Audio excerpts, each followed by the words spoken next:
కి స్వాగతం. ముందుగా ముఖ్యాంశాలు. సిఐఐ సదస్సులో ఏపీకి వెల్లువెత్తిన పెట్టుబడులు. రాయలసీమలో 1201 కోట్లతో రేమాండ్స్ గ్రూప్ 3 ప్రాజెక్టులు.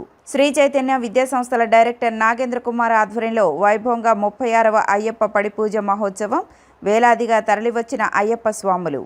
సూపర్ స్టార్ కృష్ణకు కేంద్రం బాబాసాహెబ్ ఫాల్కే అవార్డు ఇవ్వాలని డిమాండ్ చేసిన all India super star Krishna fans రాష్ట్ర అధ్యక్షులు సుధాస్వామి. కృష్ణ మరణించి 3 ఏళ్లు గడిచినా అభిమానుల గుండెల్లో బ్రతికే ఉన్నారని స్పష్టం. ప్రభుత్వ ఉద్యోగుల హక్కుల కోసం పోరాడే సంఘం ఏపీ ఎన్జీఓ సంఘం అన్న ఆ సంఘ విజయవాడ అధ్యక్షులు ప్రసాద్. ఈ సంఘం ద్వారానే ఉద్యోగులకు న్యాయం జరుగుతుందని ఆశాభావం వ్యక్తం. విశాఖలో జరుగుతున్న సిఐఐ సదస్సులో భారీగా పెట్టుబడులు వస్తున్నాయి. పలు కంపెనీలతో ప్రభుత్వం ఒప్పందాలు చేసుకుంటోంది. అలాగే రెండో రోజు జరిగిన సదస్సులో రేమండ్ ప్రాజెక్టులకు సీఎం చంద్రబాబు నాయుడు వర్చువల్గా శంకుస్థాపన చేశారు. ఈ కార్యక్రమంలో రేమండ్ గ్రూప్ ఎండీ గౌతమ్ మైని పాల్గొన్నారు. 1201 కోట్ల పెట్టుబడులతో రాష్ట్రంలో 3 ప్రాజెక్టులను రేమండ్ గ్రూప్ ఏర్పాటు చేయనుంది. మొత్తం 20 లక్షల ఉద్యోగాలు కల్పిస్తామన్న లక్ష్యాన్ని వచ్చే 3-4 ఏళ్లలోనే చేరుకుంటామని సీఎం చంద్రబాబు ఆశాభావం వ్యక్తం చేశారు. అధికారంలోకి వచ్చిన 18 నెలల్లోనే 20 లక్షల పెట్టుబడులు సాధించామని ఆయన గుర్తు చేశారు. 2027 నాటికి ఈ 3 ప్రాజెక్టులు ప్రారంభిస్తామని రేమండ్ హామీ ఇచ్చిందని వివరించారు.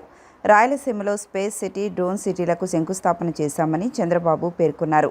కియా మోటార్స్ ఇప్పటికే ఉందని, దీనికి తోడు ఏరోస్పేస్, డిఫెన్స్ కారిడార్లు కూడా వస్తున్నాయని అన్నారు. విమానాల వినియోగం పెరుగుతున్న దృష్ట్యా వాటి ఉత్పత్తి కూడా మరింత పెరగాలని తెలిపారు. రేమండ్ గ్రూప్ దేశ ఏరోస్పేస్ రక్షణ అవసరాలను తీర్చేలా పరికరాలు తయారు చేయడం అభినందనీయమని సీఎం వెల్లడించారు. ప్రపంచ డేటా సెంటర్గా విశాఖ మారనుందని స్పష్టం చేశారు. ప్రస్తుతం పర్యాటక రంగం వేగంగా అభివృద్ధి చెందుతుందని సీఎం అన్నారు. ఎస్ఆర్ఆర్ అండ్ సీనియర్ కళాశాల మైదానంలో శుక్రవారం సాయంత్రం శ్రీ చైతన్య విద్యా సంస్థల డైరెక్టర్ టి నాగేంద్ర కుమార్ ఆధ్వర్యంలో 36వ అయ్యప్ప పడిపూజ కార్యక్రమం అంగరంగ వైభవంగా జరిగింది. గుంటుపల్లి శ్రీనివాసరావు, రాజా గురుస్వాముల సారథ్యంలో సాయంత్రం 7 గంటలకు ప్రారంభమైన ఈ పూజలో నగరంలోని పలు ప్రాంతాల నుంచి వేలాది మంది స్వాములు, అయ్యప్ప భక్తులు అధిక సంఖ్యలో పాల్గొని తీర్థప్రసాదాలు స్వీకరించారు. కార్యక్రమానికి ముఖ్య అతిథులుగా శ్రీ చైతన్య విద్యా సంస్థల డైరెక్టర్లు యలమంచిలి శ్రీధర్, సుష్మా దంపతులు, బొప్పన ఝాన్సీ లక్ష్మీబాయి, సీమాలు హాజరయ్యారు. ఈ సందర్భంగా ఎమ్మెల్యే గద్దె రామ్మోహన్, వైకాపా జిల్లా అధ్యక్షుడు దేవినేని అవినాష్, మాజీ మేయర్ కోనేరు శ్రీధర్ దంపతులు, మాజీ deputy mayor Cherukuri Krishna Kumar, corporator Vallabhaneni Rajeshwari, Boppana Bhavakumar సహా టీడీపీ యువ నాయకులు బోండా రవితేజ, బోండా సిద్ధార్థ, వల్లభనేని సతీష్, పువ్వాడ బాలమురళీకృష్ణ, పలువురు ప్రముఖులు పాల్గొని పూజ నిర్వహించారు. భక్తులకు ఎటువంటి అసౌకర్యం కలగకుండా నిర్వాహకులు పటిష్ట ఏర్పాట్లు చేశారు.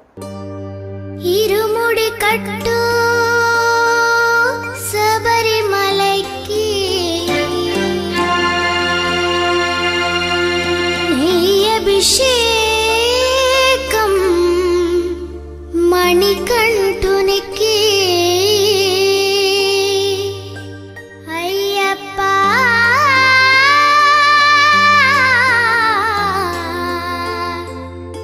స్వామియే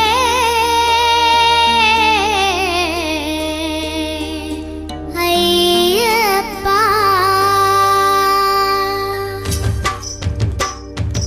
ఇరుముడి కట్టు శబరిమలకి నెయ్యి అభిషేకం మణికంఠునికి ఇరుముడి కట్టు శబరిమలకి నెయ్యి అభిషేకం మణికంఠునికి ఇరుముడి కట్టు శబరిమలకి నెయ్యి అభిషేకం మణికంఠునికి ఇరుముడి కట్టు శబరిమలకి నెయ్యి అభిషేకం మణికంఠునికి స్వామి శరణమయ్యప్ప, శరణం శరణమయ్యప్ప, స్వామి శరణమయ్యప్ప, శరణం శరణమయ్యప్ప, స్వామి శరణమయ్యప్ప, శరణం శరణమయ్యప్ప, స్వామి శరణమయ్యప్ప, శరణం శరణమయ్యప్ప.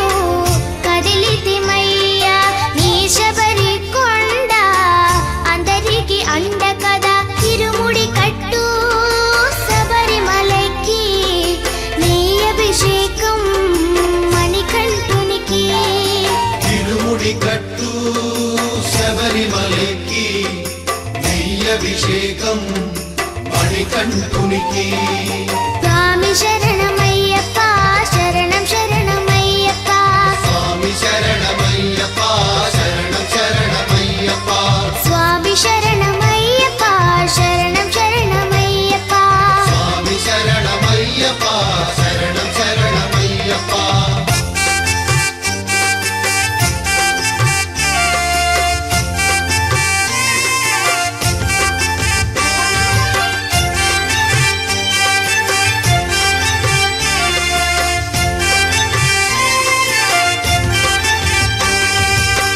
కొండలు దాటుకుని గుండెల నింపుకుని ఓమని కంట చేరితిమయ్యా నీ కరిమల క్షేత్రం కలియుగ వరము కదా ఇరుముడి కట్టు శబరిమలకి నెయ్యభిషేకం మణికంఠునికి ఇరుముడి కట్టు శబరిమలెక్కి నెయ్యభిషేకం మణికంఠునికి స్వామి శరణమయ్యప్ప శరణం శరణమయ్యప్ప స్వామి శరణమయ్యప్ప శరణం శరణమయ్యప్ప స్వామి శరణమయ్యప్ప శరణం శరణమయ్యప్ప స్వామి శరణమయ్యప్ప శరణం శరణమయ్యప్ప స్వామి శరణమయ్యప్ప శరణం శరణమయ్యప్ప స్వామి శరణమయ్యప్ప శరణం శరణమయ్యప్ప అయ్యప్ప మాళ్ళు అన్నదాన కార్యక్రమాలు పడయాత్రలు ఇన్ని చేస్తుంటే మాకు ఎంతో ఉత్సాహంగా ఉంది. ఒక పేదవాడికి కూడా సహాయ సహకారం అందిస్తూ ఎంతో మంది ఉపాధి కల్పిస్తూ కొన్ని వేల మంది లక్షలు బతుకుతున్నారు.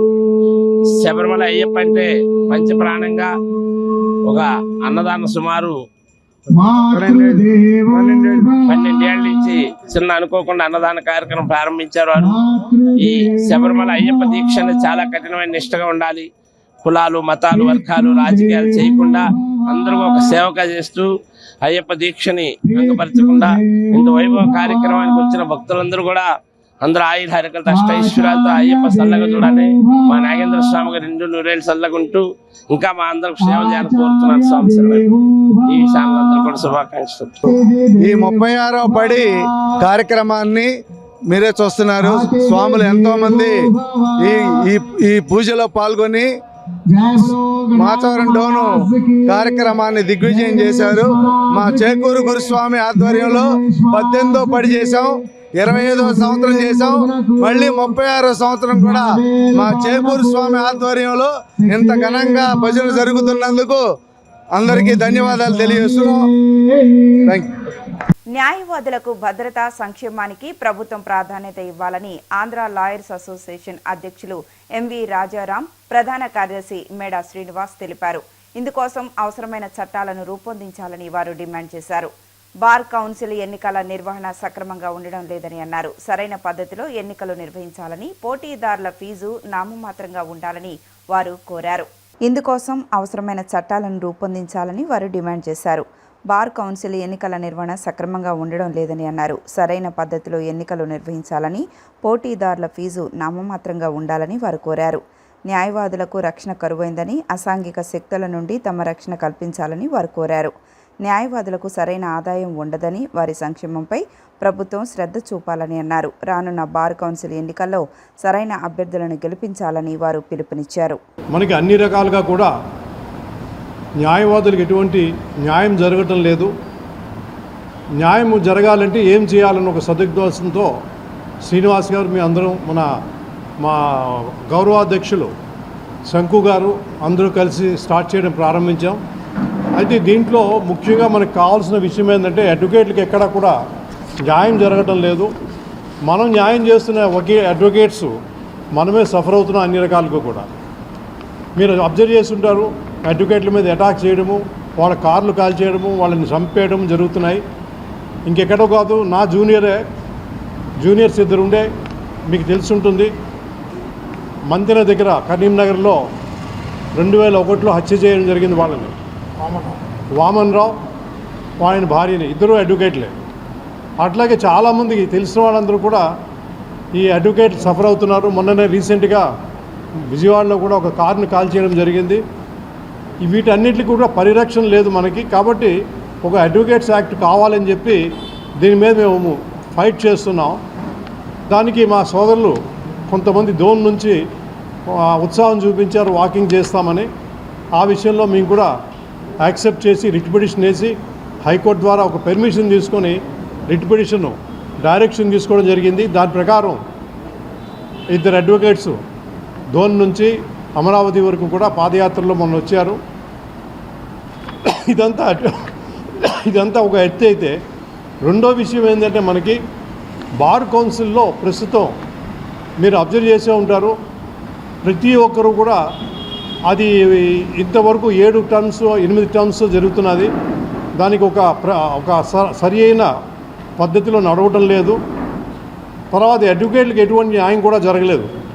ప్రస్తుతం మనం అబ్జర్వ్ చేసే ఉంటాం, మన ఆంధ్ర రాష్ట్ర అవతరణ అయిన 2014 నుంచి కానీ దానికి ముందు నుంచి కానీ మనకి ఆంధ్రప్రదేశ్ కంబైన్డ్గా ఉన్నప్పుడుగా కానీ కొంత 2019లో హైకోర్టు షిఫ్ట్ అయిన తర్వాత కూడా బార్ కౌన్సిల్ వారు మన అడ్వకేట్స్ విషయంలో ఎటువంటి సహాయం కానీ సహకారం కానీ చేయటం లేదు. 17వ తేదీ సోమవారం ఉదయం 7 గంటల నుంచి రాత్రి 10 గంటల వరకు సింగ్నగర్లోని బసవ పున్నయ్య స్టేడియంలో లక్ష దీపార్చన మహోత్సవం నిర్వహించనున్నట్లు నిర్వాహకులు తెలిపారు. భక్తులు కార్తీక మాస పవిత్ర పర్వదినాన ఈ మహోత్సవంలో పాల్గొని దేవీ దేవుల అనుగ్రహం పొందాలని కోరారు. కార్తీక మాసాన్ని పురస్కరించుకొని నవంబర్ 17వ తేదీ సోమవారం ఉదయం 7 గంటల నుంచి రాత్రి 10 గంటల వరకు సింగ్నగర్లోని బసవ పున్నయ్య స్టేడియంలో నిర్వహించనున్న లక్ష దీపార్చన మహోత్సవం పోస్టర్ను శనివారం లబ్బిపేటలోని వెంకటేశ్వర స్వామి ఆలయ ప్రాంగణంలో నిర్వహించిన విలేకరుల సమావేశంలో ఆవిష్కరించారు. శ్రీ సంతోషి మాత సేవా కమిటీ, జయహో భారతీయం, శ్రీ వెంకటరామ సప్లయర్స్ సంస్థల సంయుక్త ఆధ్వర్యంలో జరగనున్న ఈ మహోత్సవం రోజంతా భక్తి పారవస్యంతో సాగనుంది. కార్యక్రమాలు ఉదయం 7 గంటలకు విఘ్నేశ్వర పూజ, పుణ్యాహవచనాలు, మండప దేవతారాధనతో ప్రారంభమై ఉదయం 9 గంటలకు మహాలింగార్చన, మధ్యాహ్నం 2 గంటల 30 నిమిషాలకు లక్ష బిల్వార్చన, సాయంత్రం 4 గంటలకు సామూహిక కుంకుమార్చన, 5 గంటలకు రుద్రహోమం, 6 గంటలకు భక్తి సంగీత విభావరి నిర్వహించనున్నారు. రాత్రి 7 గంటలకు ఉమామహేశ్వర కళ్యాణోత్సవం అనంతరం సామూహిక మహాదీపార్చన జరగనుండగా రాత్రి 9 గంటలకు ఉత్సవమూర్తుల పల్లకీ సేవ, మంగళ హారతితో కార్యక్రమాలు ముగియనున్నాయి. పోస్టర్ ఆవిష్కరణలో జయహో భారతీయం గౌరవ అధ్యక్షులు గోళ నారాయణరావు, సంతోషిమాత కమిటీ అధ్యక్షులు ముక్కా సతీష్ కుమార్, సైకారాము, మురళి, ఉపాధ్యక్షులు డాక్టర్ గుమ్మా సాంబశివరావు, లలిత, గాయత్రి, లక్ష్మి తదితరులు పాల్గొన్నారు. భక్తులు కార్తీక మాస పవిత్ర పర్వదినాన ఈ మహోత్సవంలో పాల్గొని దేవీ దేవుల అనుగ్రహం పొందాలని నిర్వాహకులు కోరారు. ఈ రోజున మన సమాజంలో సాధువర్తన, సత్ప్రవర్తన, అలాగే మానవీయత ఇవన్నీ పెంపొందించాలంటే ఎన్నో విషయాలు అవసరం. అటువంటి విషయాల్లో ఆధ్యాత్మికత అనేది కూడా చాలా ముఖ్యమైన విషయం. ఈ జయహో భారతీయం అలాగే ఇతర సంస్థలు ఇంతకుముందు 5,000 మందితో లలితా సహస్రనామ మహోత్సవం కానీ, 7,000 మందితో లలితా సహస్రనామ మహోత్సవం కానీ, అలాగే 1000 మందితో జరిపారు. ఈ వారాహి అమ్మవారి మహోత్సవం కూడా ఆ పూజలు ఇవన్నీ కూడా కొన్ని వేల మందితో చాలా అద్భుతమైన ఆధ్యాత్మిక కార్యక్రమాలు చేశారు. ఈ రోజున వాళ్ళు లక్ష దీపోత్సవం అనే ఒక శీర్షిక క్రింద శ్రీ విజయదుర్గా సమేత మల్లేశ్వర స్వామి వార్ల కళ్యాణ మహోత్సవాన్ని చాలా అద్భుతంగా చేయాలి. నవంబర్ 17వ తారీఖున మాకినేని బసవ పున్నయ్య ఆడిటోరియము అజిత్ సింగ్ నగర్లో ఉన్నది, అందరికీ తెలుసది. అక్కడ చేయాలనేది తలపెట్టారు. అది ఉదయం 7 గంటల నుంచి రాత్రి 9:30 గంటల వరకు నిరాటంకంగా కొన్ని వేల మందితో ఆ కార్యక్రమాన్ని జరపాలనే లక్ష్యంతో చాలా అద్భుతమైన కార్యక్రమం కింద మనం దీన్ని పరిగణించాలి. అలాగే ఈ భక్తులకందరికీ కూడా ఒక మంచి అవకాశంగా కూడా భావించాలి. యాక్చువల్గా ఇది ఒక 1 మంత్ నుంచి నేను చాలా కష్టపడుతున్నాను సైట్ కోసం కానీ ఈ లక్ష దీపోత్సవాలు చేయాలని ఎప్పటి నుంచో ట్రై చేస్తున్నాను. కానీ నాకు నా ఫ్రెండ్ శ్రీనివాస్ రెడ్డి, అలాగే మన ఎన్టీఆర్ జిల్లా కలెక్టర్ గారు ఫుల్ సపోర్ట్ చేశారండి. అలాగే మన కమిషనర్ గారు, ఆయన పోలీస్ కమిషనర్ గారు బాగా సపోర్ట్ చేస్తే నేను ఒక 6 రోజుల నుంచి ఈ ప్రోగ్రామ్కి బాగా కష్టపడ్డాము. లక్ష దీపోత్సవం జరుగుతుంది అంటే వీళ్ళందరూ సపోర్టేనండి. మేము ఒక 15 సంవత్సరాల నుంచి సంతోషి మాత సేవ చేస్తున్నాము. సో మేము చేసిన సేవ అంటే ఎలా కండక్ట్ చేసామో అలాగే ఈ లక్ష దీపోత్సవాన్ని సక్సెస్ఫుల్ చేయాలని చెప్పి అందరినీ కోరుకుంటాం. జయహో భారతీయం గురించి స్పెషల్గా చెప్పాలి. ప్రతి ఇయర్ ఈ సంస్థ నిర్వహిస్తున్న మంచి మంచి కార్యక్రమాలు మీ అందరికీ తెలిసినవే. 9,000 మందితో లలిత సహస్ర పారాయణం చేసిన, 5,000 మందితో లలిత పారాయణం చేసిన. రీసెంట్గా మేము వరాహి అమ్మవారి ఉత్సవం చేసిన. ఇవన్నీ ఏది ఆశించకుండా ఏ ఫలము తీసుకోకుండా మనం ఉచితంగా మనం చేస్తూ వచ్చాము. దానిలో భాగంగా కార్తీక మాసంలో ఇంత పెద్ద ఆపర్చునిటీ మళ్ళీ వీళ్ళు కల్పిస్తున్నారు మనకి. వీళ్ళతో పాటు ఇంకా సంతోషి మాతా సేవకులు, వెంకటరామ సప్లయర్స్, వీళ్ళు కూడా మనకి సహకరించి ఈ ప్రోగ్రామ్ని ఇంత ఉత్సాహంగా ఇంత అద్భుతంగా తీసుకురావడానికి కారణము మన యొక్క అదృష్టమే. సో మన కార్తీక మాసంలో వీళ్ళు ప్రతి ఒక్కటి మనం ఇప్పుడు లలిత శాస్త్ర పారాయణం చేసినా, కుంకుమార్చనలు చేసినా, రుద్రాభిషేకం చేసినా, ఏమి చేసినా వీరు ఉచితంగా మనకి ఈ ఫలాన్ని అందిస్తున్నారు. కాబట్టి దయచేసి మీ అందరూ చక్కగా ఉపయోగించుకోండి. మీ అందరూ రండి, కుటుంబ సమేతంగా రండి, చక్కగా ఆస్వాదించండి, ఈ కృపా క్షణాలు తీసుకోండి. సూపర్ స్టార్ కృష్ణకు కేంద్ర ప్రభుత్వం దాదాసాహెబ్ ఫాల్కే అవార్డు ప్రకటించాలని all India super star Krishna fans association రాష్ట్ర అధ్యక్షుడు సుధాస్వామి కోరారు. కృష్ణ మరణించి 3 ఏళ్లు గడిచిన అభిమానుల గుండెల్లో నేటికి బ్రతికే ఉన్నారని ఆయన చెప్పారు. నష్టపోయిన నిర్మాతలకు అండగా నిలబడే గొప్ప మనసు కృష్ణదేనని కొనియాడారు. All India super star Krishna fans association రాష్ట్ర అధ్యక్షుడు సుధాస్వామి ఆధ్వర్యంలో సూపర్ స్టార్ కృష్ణ వర్ధంతి కార్యక్రమాన్ని శనివారం లెనిన్ సెంటర్లోని నాగ మానసాదేవి సాయిబాబా మందిరంలో నిర్వహించారు. ఈ సందర్భంగా కృష్ణ చిత్రపటానికి అభిమానులతో కలిసి పూలమాలలు వేసి నివాళులర్పించారు.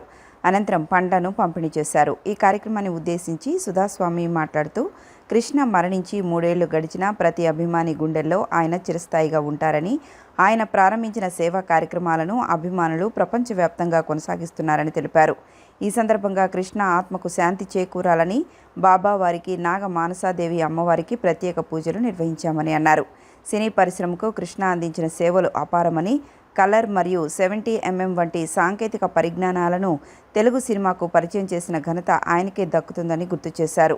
ప్రజాసేవలో భాగంగా ఏలూరు ఎంపీగా పనిచేసిన విషయాన్ని గుర్తు చేశారు. అలాగే నష్టపోయిన నిర్మాతలకు అండగా నిలబడే గొప్ప మనసు కృష్ణదేనని కొనియాడారు. ఈ సందర్భంగా కృష్ణకు దాదాసాహెబ్ ఫాల్కే అవార్డు ప్రకటించాలని కేంద్ర ప్రభుత్వాన్ని ఆయన డిమాండ్ చేశారు. ఈరోజు నవంబర్ 15 అంటే 3వ వర్ధంతి.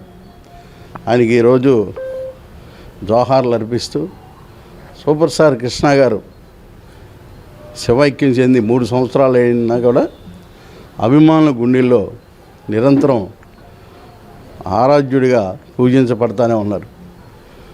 ఆయన జీవించి ఉంటే ఎలాగా కార్యక్రమాలు అవి చేస్తారో అభిమానులు యావత్ భారతదేశం వేడిగా వరల్డ్లో ఉన్న ప్రతి అభిమాని వారి ఇంట్లో కుటుంబ సభ్యుడికి ఏదన్నా జరిగితే ఎలాగా బాధపడుతూ ఉంటారో అలాగే వరల్డ్లో ఉన్న సూపర్ స్టార్ కృష్ణ గారిని ఆరాధించే అభిమానులందరూ కూడా ఈరోజు ఆయనకి జోహార్లు అర్పిస్తూ వారి ఇళ్లల్లోనూ ఫోటోలు పెట్టుకొని ఆయన ఫోటోల ముందు దీపారాధన చేసి ఫ్రూట్స్ పంపిణీ, అలాగే అన్ని సెంటర్లో అన్న సమారాధనలు, ఫ్రూట్స్ పంపిణీ, హాస్పిటల్స్లో రోగులకి, అనాథలకి అనాథ శరణాలయాల్లో భోజనాల పంపిణీ కార్యక్రమం విశేషంగా ఈరోజు అభిమానులందరూ నిర్వహించడం జరిగింది. అందులో భాగంగా ఈరోజు విజయవాడ లెనిన్ సెంటర్ నాగసాయిబాబా మందిరంలో సూపర్ స్టార్ కృష్ణ గారి ఆత్మకు శాంతి కలగాలని షిరిడి సాయిబాబా వారికి, నాగమానసాదేవి అమ్మవారికి పూజలు చేసి ఆ మహనీయుడు సూపర్ స్టార్ కృష్ణ ఎప్పుడూ నిరంతరం అభిమానుల్ని ఎలాగైతే ఆదరించారో అలాగే ఆయన మరణించినా కూడా ఆయన ఆశీస్సులు కోరుకుంటూ మేమందరం పూజలు చేస్తా, కృష్ణ గారికి జోహార్లు అర్పిస్తా కార్యక్రమాలు చేస్తున్నాం. విజయవాడలోని ఎంపీ కేశినేని శివనాథ్ చిన్ని కార్యాలయంలో బిర్సా ముండా జయంతి కార్యక్రమం ఘనంగా జరిగింది. ఈ సందర్భంగా DTWO M Phani Dhurjati, national commissioner member Madigani Gurunatham, doctor Jyotirao Naik మరియు టీడీపీ నాయకులు ఆయన చిత్రపటానికి పూలమాల వేసి నివాళులర్పించారు. ఈ సందర్భంగా మాట్లాడిన మాదిగాని గురునాథం, జనజాతీయ గౌరవ దివస్ ద్వారా ప్రాచుర్యం పొందని గిరిజన చరిత్రకు ప్రాధాన్యత లభించిందని, బిర్సా ముండా ఆదివాసీ వర్గానికే కాక దేశ సంపద అని ఆయన స్ఫూర్తితో గిరిజన సంక్షేమ అభివృద్ధికి కృషి చేయాలని పిలుపునిచ్చారు. DTWO ఎం ఫణి దుర్జటి మాట్లాడుతూ భారత స్వాతంత్ర పోరాటంలో గిరిజనుల పాత్రను గుర్తు చేస్తూ ఎంపీ కేశినేని శివనాథ్ సహకారంతో ఏకొండూరులో గిరిజనుల కోసం సిల్క్ డెవలప్మెంట్ సెంటర్ ఏర్పాటు కానుందని ప్రకటించారు. గిరిజన విద్యావేత్త డాక్టర్ జ్యోతిరావు నాయక్ మాట్లాడుతూ బిర్సా ముండా విద్య కోసం పడిన కష్టాన్ని ఉదహరిస్తూ గిరిజనుల్లో తక్కువగా ఉన్న ఉన్నత విద్యా శాతాన్ని పెంచడానికి ఆయన స్ఫూర్తితో ప్రోత్సహించాలని కోరారు. ఈ దేశ చరిత్రలో తిరుగుబాటు చేసినటువంటి గొప్ప మహనీయుడు బిర్సా ముండా గారు. జనజాతీయ గౌరవ దినోత్సవం అని అతని పేరు మీద స్మరించాలా, తరించాలా. మన పూర్వీకులంతా కూడా అసలు బిర్సా ముండా అంటే ఎవరు, ఎక్కడ పుట్టాడు, ఏ విధంగా ఈ సమాజానికి తన కంట్రిబ్యూషన్ ఇచ్చాడు గిరిజనుడిగా అనే అంశాన్ని ఈ రోజున మన భారత ప్రధాని మోడీ గారు 2021 నుంచి జన్మన్ ప్రోగ్రాంను తీసుకొని ఎవరైతే స్వతంత్ర పోరాటంలో అసూలు బాసి గిరిజనులుగా ఈ దేశం కోసం ఉన్నారో వాళ్ళందరి గురించి 150వ బిర్సా ముండా జయంతి ఉత్సవాల సందర్భంగా వాళ్ళందరి గురించి మననం చేసుకుంటూ వాళ్ళ యొక్క అంశాలని ప్రజల్లోకి తీసుకెళ్ళడం కోసం చేస్తున్నటువంటి ప్రయత్నంలో భాగమే ఈ రోజున ఈ కార్యక్రమానికి జిల్లా ట్రైబల్ వెల్ఫేర్ ఆఫీసర్ గారు పణి గారు వారు ఇక్కడ ఎంపీ గారి ఆఫీసులో ఈ రోజున కేశినేని శివనాథ్ చిన్ని గారి యొక్క చేతుల మీద జరగాల్సినటువంటి కార్యక్రమాన్ని ఇక్కడ ఆఫీసులో పెట్టి చాలా ఘనంగా గిరిజనుల్ని లాస్ట్ బట్ నాట్ లీస్ట్ అని ఇక్కడ కార్యక్రమాన్ని జరిపించడం కోసం కార్యక్రమం తీసుకొని ఒక్క అంశం మీకు మీ ముందుంచాల్సినటువంటి బాధ్యత మనందరి మీద ఉంది. 1875లో బీహార్ ఉమ్మడి రాష్ట్రంలో జార్ఖండ్లో అతను జన్మించాడు. జన్మించినటువంటి నేపథ్యంలో తను చదువుకుంటూ వివక్షతకు గురవుతూ బ్రిటిష్ వాళ్ళు పెట్టేటువంటి అనేక కష్టాలు, మహిళలకి అక్కడ వాళ్ళ యొక్క మాన ప్రాణాలను దోచుకుంటూ ఆర్థిక పరిపుష్టి లేకుండా శ్రమే పెట్టుబడిగా పెట్టినటువంటి ఈ గిరిజనుల యొక్క శ్రమను దోచుకుంటూ ధిక్కార స్వరంతో వాళ్ళు పీచమడుస్తున్నటువంటి నేపథ్యంలో ఒక సూర్యుడిగా బయటకు వచ్చాడు. ఎగ్జిట్ పోల్స్ ఫలితాలలో తమ సంస్థ స్మార్ట్ పోల్స్ చెప్పినట్టుగానే జరిగాయని ఆ సంస్థ ప్రతినిధి నూకల శ్రీనివాసరావు తెలిపారు. నేడు జూబ్లీ హిల్స్లో ఎన్నికల్లో కాంగ్రెస్ పార్టీ గెలుస్తుందని, అలానే బీహార్లో జరిగిన సార్వత్రిక ఎన్నికలలో ఎన్డీఏ అధికారంలోకి వస్తుందని తాము చెప్పిందే జరిగిందని చెప్పారు. బీహార్లో జరిగిన సార్వత్రిక ఎన్నికల్లో ఎన్డీఏ కూటమి విజయాన్ని తమ స్మార్ట్ పోల్ సర్వే సంస్థ ముందే అంచనా వేసిందని సంస్థ ప్రతినిధి నూకల శ్రీనివాసరావు తెలిపారు. శుక్రవారం గాంధీనగర్ ప్రెస్ క్లబ్లో స్మార్ట్ పోల్ ఆధ్వర్యంలో మీడియా సమావేశం జరిగింది. ఈ సందర్భంగా శ్రీనివాసరావు మాట్లాడుతూ విజయవాడ కేంద్రంగా 3 దశాబ్దాలకు పైగా రాజకీయ సర్వేలో అనుభవం ఉన్న స్మార్ట్ పోల్ సంస్థ అనేక రాష్ట్రాల్లో సర్వేలు నిర్వహిస్తోందని చెప్పారు. గతంలో చేసిన సర్వేల్లో కూడా ఫలితాలు వాస్తవాలకు అత్యంత దగ్గరగా వచ్చాయని పేర్కొన్నారు. ఆంధ్రప్రదేశ్లో కూటమి ప్రభుత్వం వస్తుందని, ఢిల్లీలో ఎన్డీఏ కూటమి విజయం సాధిస్తుందని తమ సర్వే ముందే సూచించిందని తెలిపారు. తెలంగాణలో కాంగ్రెస్ అధికారంలోకి వస్తుందని తమ అంచనా సరిగ్గా నిలిచిందని, తాజాగా జూబ్లీహిల్స్ ఉప ఎన్నికలో కాంగ్రెస్ విజయం కూడా అదే ధోరణికి అనుగుణంగా ఉందని చెప్పారు. బీహార్ సార్వత్రిక ఎన్నికల్లో తమ అంచనా ప్రకారం ఎన్డీఏ కూటమి స్పష్టమైన విజయాన్ని సాధించిందని శ్రీనివాసరావు తెలిపారు. ఈ కార్యక్రమంలో ఎన్టీఆర్ జిల్లా BJP in-charge Adduri Sriram, smart poll ప్రతినిధులు నూకల నాగేశ్వరరావు, సతీష్ తదితరులు పాల్గొన్నారు. స్మార్ట్ పోల్ సర్వే సంస్థ ఏదైతే ఉందో గత అనేక సంవత్సరాలుగా ఎన్నికల అయిన అనంతరం ఎగ్జిట్ పోల్స్ అందిస్తున్న నేపథ్యంలో ఆ ఎగ్జిట్ పోల్స్ వచ్చే రిజల్ట్స్కి దగ్గరగా ఉంటున్న నేపథ్యం గత సార్వత్రిక ఎన్నికల్లో ఆంధ్రప్రదేశ్లోని ఎన్డీఏ కూటమికే పెద్ద ఎత్తున ప్రజలకు పట్టం కట్టబెట్టబోతా ఉన్నారని చెప్పిన నేపథ్యం. అదేవిధంగా బీహార్ ఎన్నికల్లో అనేక సర్వే సంస్థలు అనేక అపోహలు ఎన్నికల అనంతరం సర్వేల్లోని చెప్పిన నేపథ్యంలో కొన్ని చాణక్య లాంటి సర్వేలో లేకపోతే స్మార్ట్ పోల్ సర్వే సంస్థ సోదరులు నూకల శ్రీనివాస్ గారు, నూకల నాగేశ్వరరావు గారు, సతీష్ గారు ఏదైతే ఇందాక మాట్లాడి చెప్పడం జరిగిందో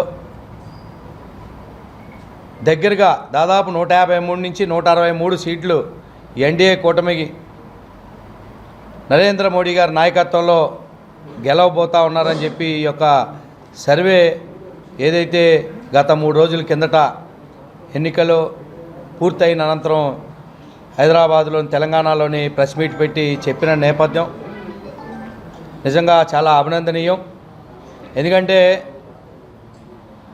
ఒక సర్వే సంస్థ ఎగ్జిట్ పోల్స్ నిర్మించాలంటే బడా బాబులో పెద్ద పెద్ద సంస్థలో లేకపోతే డబ్బులు ఎక్కువ ఖర్చు పెట్టి ఎక్కువ మందిని ప్రజల్లో తిప్పి చేసే ప్రయత్నాలు చేసినప్పటికీ రిజల్ట్స్ తారుమారై రాంగ్ డిసిషన్లు ఇస్తున్న తీరు మనం చూడడం జరిగింది. విజయవాడ మహానగరానికి సంబంధించిన శ్రీనివాస్ గారు కావచ్చు, నాగేశ్వరరావు కావచ్చు, సతీష్ గారు మన విజయవాడ మహానగరానికి సామాన్య కుటుంబాల నుంచి వచ్చినప్పటికీ శక్తి వంచన లేకుండా వాళ్ళే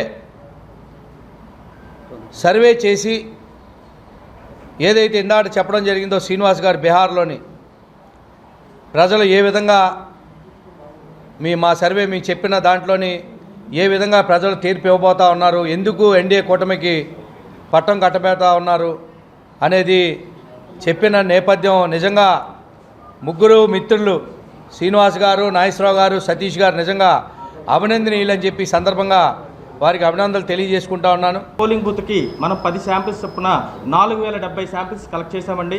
తర్వాత మనము నవంబర్ 1, 2, 3 తారీఖుల్లో సర్వే చేశాము. అప్పుడు కూడా సేమ్ 407 పోలింగ్ బూత్లు కవర్ చేశాము. ఒక్కొక్క పోలింగ్ బూత్కి సుమారుగా 10 శాంపిల్స్ కలెక్ట్ చేశాము. అలాగే నవంబర్ 7, 8, 9 తారీఖుల్లో సేమ్ 3వ విడత సర్వే చేశాము. ఒక్కొక్క పోలింగ్ బూత్కి ఇలాగే సేమ్ 10 శాంపిల్స్ లెక్కన 4070 శాంపిల్స్ కలెక్ట్ చేశాము. మేము డోర్ టు డోర్ సర్వే చేశామండి. ఈ డోర్ టు డోర్ చేసినప్పుడు కూడా మేము ఆడవారిని 50%, మగవారిని 50% శాంపిల్స్ వేసి కలెక్ట్ చేశాము. అందువల్లే మేము తీసుకున్న ప్రణాళిక ప్రకారం యాక్యురేటెడ్గా రావడానికి ప్రధాన కారణము. మేము గత 3 దశాబ్దాలుగా పొలిటికల్ రీసెర్చ్లో ఉన్నామండి. 1994 నుంచి సర్వేలు మేము చేస్తున్నాము. మొన్న ఇక్కడ జూబ్లీహిల్స్లో మేము చేసిన సర్వేల్లో 7 డివిజన్లో మేము సర్వే చేశాము.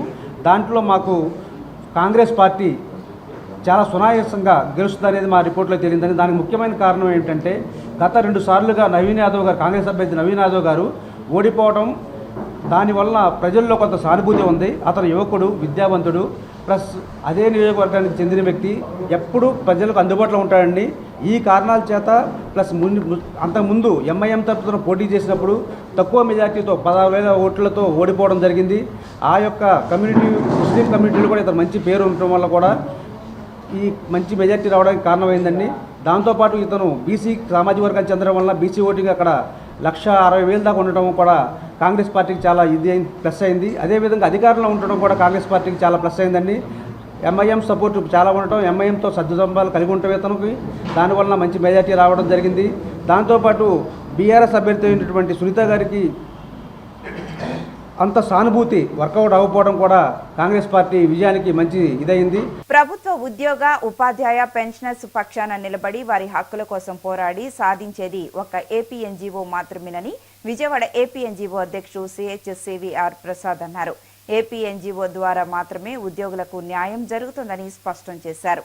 నగరంలోని రహదారులు, భవనాలు శాఖ కార్యనిర్వాహక ఇంజనీర్ కార్యాలయం వద్ద విజయవాడ ఏపీ ఎన్జీఓ కమిటీ ఆధ్వర్యంలో మెంబర్షిప్ కార్యక్రమాన్ని ప్రారంభించారు. విజయవాడ నగర ఏపీ ఎన్జీఓ అధ్యక్షుడు CHCVR ప్రసాద్ మాట్లాడుతూ ప్రతి 3 సంవత్సరాలకు ఒకసారి ఎన్నికలు జరుగుతాయని, వాటి కోసం మెంబర్షిప్ కార్యక్రమాన్ని ప్రారంభించినట్లు తెలిపారు. 74 సంవత్సరాలు ప్రివిలైజేషన్స్ తీసుకుంటున్నారో అవి ఏపీ ఎన్జీఓ ద్వారా సాధించినట్లు స్పష్టం చేశారు. సచివాలయం సిబ్బంది ఎక్కువ మంది ఏపీ ఎన్జీఓ మెంబర్షిప్ ఉత్సాహంగా తీసుకుంటున్నారని చెప్పారు. ఏపీ ఎన్జీఓ రాష్ట్ర ప్రభుత్వం నుంచి రావాల్సిన బకాయిలు సమస్య పరిష్కారం కోసం ఉద్యోగుల పక్షాన నిలబడి పోరాడుతోందని తెలిపారు. ఏపీ ఎన్జీఓ సంయుక్త కార్యదర్శి శివలీల మాట్లాడుతూ ప్రభుత్వ శాఖల్లో అన్ని విభాగాలను సందర్శించి ఏపీ ఎన్జీఓ మెంబర్షిప్ ఇస్తున్నట్లు తెలియజేశారు. రాష్ట్ర అధ్యక్షుడు విద్యాసాగర్ ఆధ్వర్యంలో ఉద్యోగులు సమస్యలు పరిష్కారం అవుతున్నాయని, ఏపీ ఎన్జీఓ ద్వారా ఉద్యోగులు న్యాయం జరుగుతోందని తెలిపారు. 74 సంవత్సరాల చరిత్ర కలిగిన ఏపీ ఎన్జీఓస్ అసోసియేషన్కి ప్రతి 3 సంవత్సరాలకు ఒకసారి ఎలక్షన్ జరుగుతుంది. ఆ ఎలక్షన్స్ చాలా పారదర్శకంగా ప్రతి మెంబర్ దగ్గర నుంచి మెంబర్షిప్ కలెక్ట్ చేసుకుని చేయడం జరుగుతుంది. ఏదైతే ఏపీ ఎన్జీఓస్ అసోసియేషన్ ఉందో 74 సంవత్సరాలుగా ప్రతి ఉద్యోగి ఏదైతే ప్రివిలైజేషన్స్ తీసుకుంటున్నారో వాటిలో 95% ప్రివిలైజేషన్స్ అన్నీ కూడా ఏపీ ఎన్జీఓస్ అసోసియేషన్ సంఘం నుంచి సంఘం సాధించిన విజయాల కింద లెక్కేసుకోవాలి. ఆఖరికి పీఆర్సీకి సంబంధించి కావచ్చు, ఉద్యోగులకి 62 సంవత్సరాల కార్పొరేషన్కి సంబంధించి కావచ్చు, ఏదైనా కావచ్చు, ఉద్యోగులకు సంబంధించిన ఏ విషయంలోనైనా ఏపీ ఎన్జీఓస్ అసోసియేషన్ పూర్తిగా ఉద్యోగుల పక్షాన నిలబడుతుందనే నమ్మకంతో ఈరోజు మేము చేపట్టబోయే మెంబర్షిప్ కార్యక్రమానికి విశేష స్పందన జరుగుతుంది. ప్రతి ఉద్యోగి ఏపీ ఎన్జీఓస్ అసోసియేషన్కి సంబంధించి సభ్యునిగా జాయిన్ అవటానికి ఉత్సాహం చూపుతున్నారు.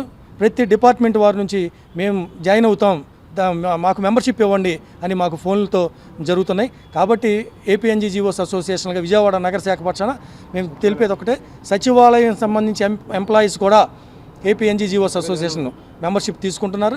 దాదాపు 2000 మంది సచివాలయం ఎంప్లాయీస్ ఈరోజు మెంబర్షిప్గా జాయిన్ అవ్వడానికి సిద్ధంగా ఉన్నారని తెలియజేయడానికి మేము ఆనందం వ్యక్తపరుస్తున్నాం. ప్రతి ఉద్యోగి ఏపీ ఎన్జీఓస్ అసోసియేషన్కి సంబంధించి మెంబర్షిప్లుగా జాయిన్ అవ్వడానికి ఇష్టపడుతున్నారు. సాగర్ గారి నాయకత్వంలో, డివి రమణ గారి నాయకత్వంలో రాష్ట్ర ప్రభుత్వంతో మాకు రావాల్సిన ఉద్యోగస్తులకు రావాల్సిన ప్రతి బకాయిలు కావచ్చు, ఉద్యోగస్తులకి సమస్యల మీద పోరాటం విషయంలో కావచ్చు, ఏదైనా కావచ్చు, సంఘం ఏపీ ఎన్జీఓస్ సంఘం ఒక్కటే ఉద్యోగుల పక్షాన నిలబడగలదు.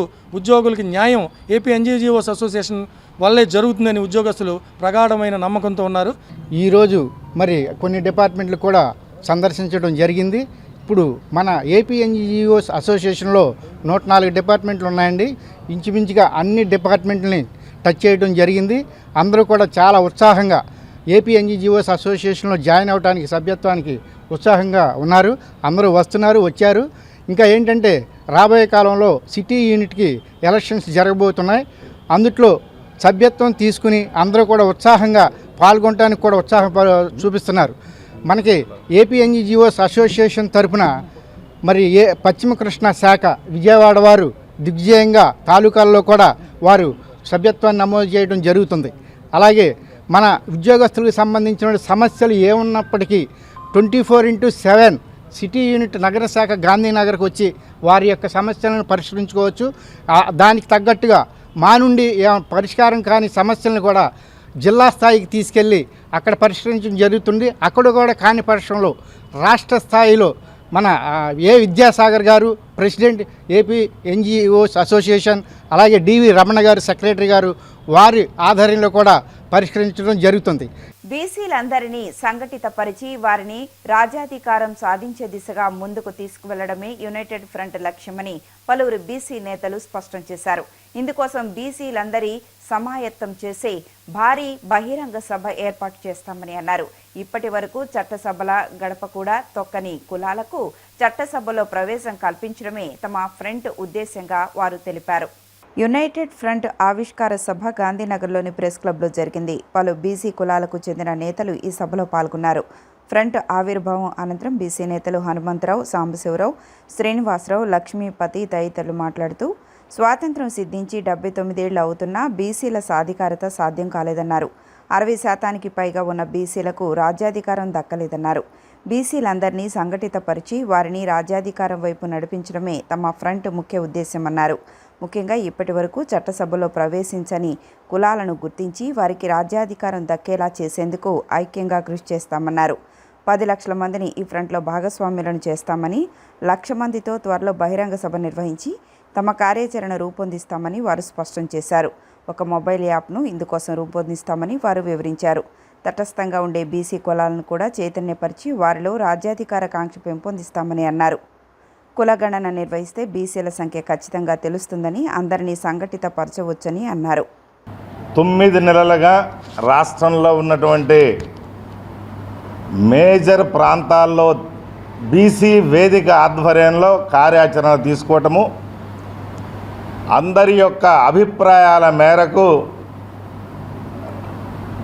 ఏదైతే రాజ్యాధికార దిశగా బీసీలు వెళ్ళినప్పుడు మాత్రమే మన సమస్యలకి పరిష్కారం ఉంటుంది.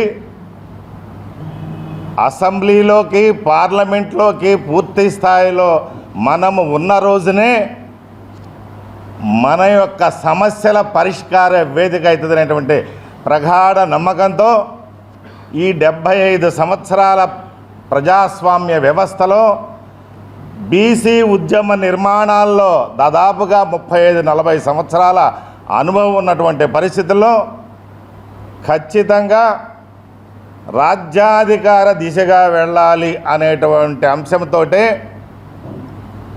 మేమెంతో మాకెంత అనేటువంటి విధానాన్ని ప్రతి బీసీ ఇంట్లో కూడా నినాదం కావాలి, తీసుకువెళ్ళాలి అనేటువంటి దాంతో బీసీ కులాలందరితో కూడా చర్చించడం అనేది ప్రధాన అంశం. తర్వాత ఇప్పటివరకు అసెంబ్లీ మెట్లు ఎక్కనటువంటి కులాలు ఏమైతే ఉన్నాయో వాళ్ళని ఖచ్చితంగా లోపలికి తీసుకెళ్ళడానికి కార్యాచరణ అనేదాన్ని ప్రధాన అంశంగా తీసుకొని ఈ 9 నెలలు కూడా పెద్ద ఎత్తున పనిచేసినటువంటి దాంట్లో బీసీ వేదికని ముందుగా అనుకున్నాం.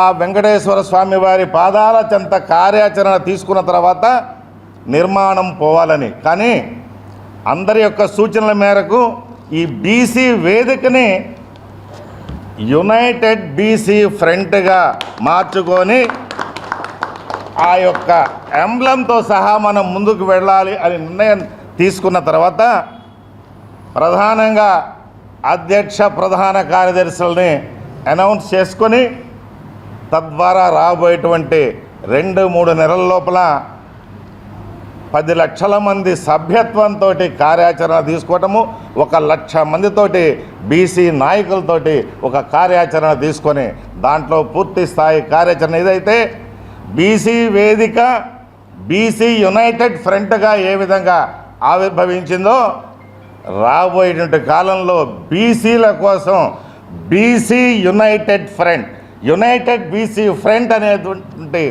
దాంతో రాజ్యాధికారం తీసుకొచ్చేటువంటి దానికోసం పనిచేస్తున్నటువంటి విషయాన్ని ఈ సందర్భంగా తెలియజేస్తూ, గత 2 సంవత్సరాలుగా ఆంధ్ర రాష్ట్ర వ్యాప్తంగా బీసీ వేదిక ఆధ్వర్యంలో బీసీ కులాలన్నిటినీ కలుపుకుంటూ ఒక వేదికను ఏర్పాటు చేసి ఆ వేదిక ద్వారా ఆంధ్ర రాష్ట్రంలో రాష్ట్ర వ్యాప్తంగా అన్ని జిల్లాలలో పర్యటనలు చేయటం జరుగుతూ ఉండింది.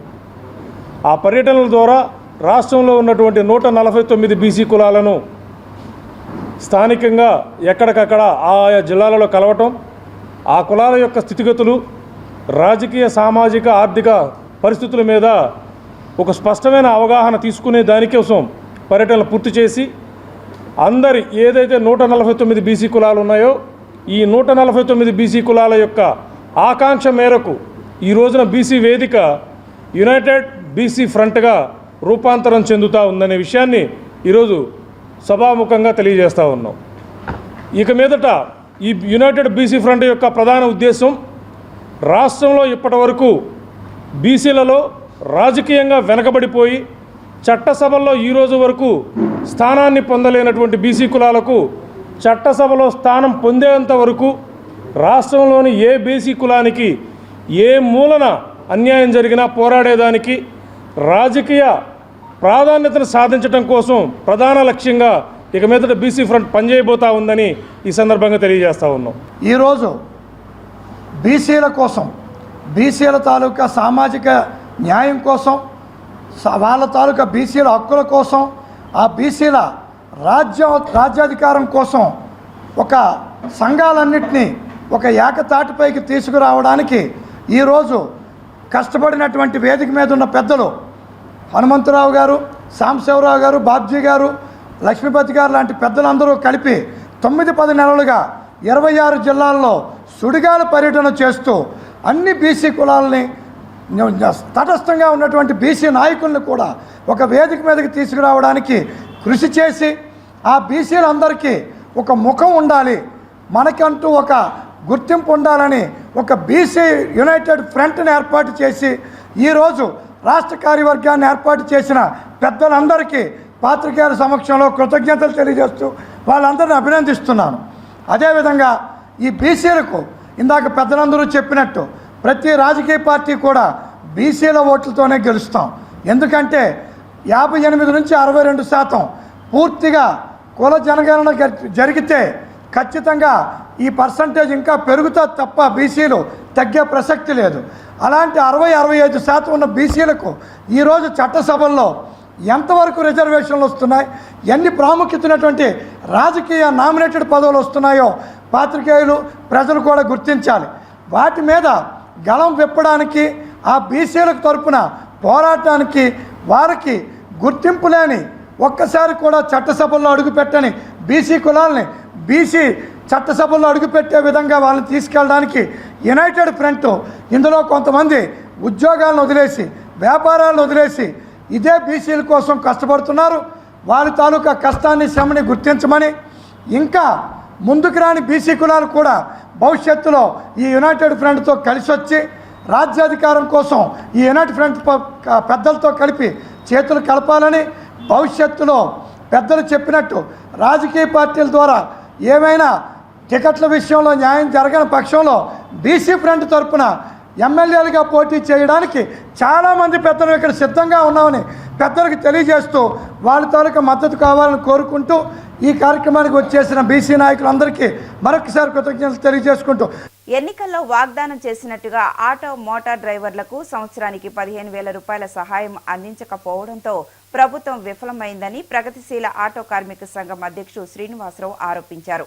శనివారం ధర్నా చౌక్లో ఆటో కార్మికులు ధర్నా నిర్వహించారు. రాష్ట్రంలో 8.43 లక్షల ఆటో క్యాబ్ డ్రైవర్లు ఉండగా ఆటో డ్రైవర్ సేవలో పథకం కింద కేవలం 2.90 లక్షల మందికి నిధులు విడుదల చేశారని ఆయన చెప్పారు.